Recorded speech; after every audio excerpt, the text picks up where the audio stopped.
You said that this was an open dialogue. However, we only heard, you speak and Bridget, that's correct, as well as you stating that Cal State San Marcos is a diverse campus in the sense that we have a lot of students of color. However, why is it that we are not represented in a way that exemplifies all of us?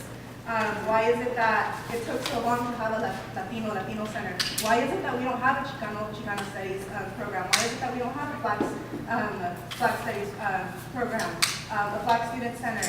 Why is that, if your concern is so much to present Cal State San Marcos in such a diverse way, why is it still continuing to only really, not support us in a way that we need it? Because in my opinion, I don't see that support as a student of color. So it's different between me and between someone who isn't. And I appreciate that. And let me try to answer a couple of those specific questions without, I hope and I trust, feeling that I am deflecting or being defensive. Academic programming and curriculum are owned by the faculty. I can suggest, we can try to move them forward in terms of ethnic studies, Black studies, whatever it is. But the curriculum is owned by the faculty, and the timelines and the processes and the programs are therefore part of the Academic Affairs Division and part of the Academic Senate's purview to look at those programs, move them through at their own pace or not move them through. That's one. Two, ethnic studies.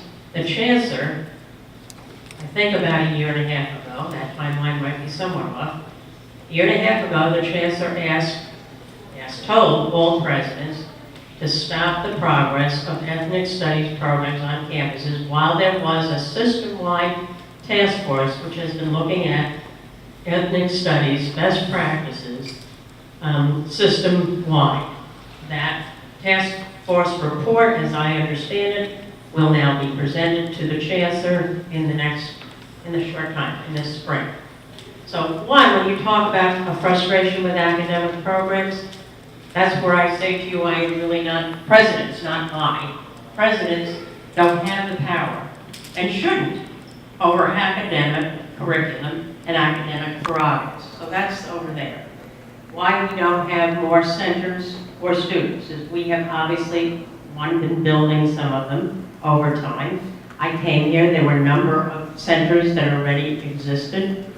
We then had the request and movement, and we heard and listened to student voices and had a Latino Center Task Force that Dr. Mesa chaired that resulted in the opening of the Latino Center.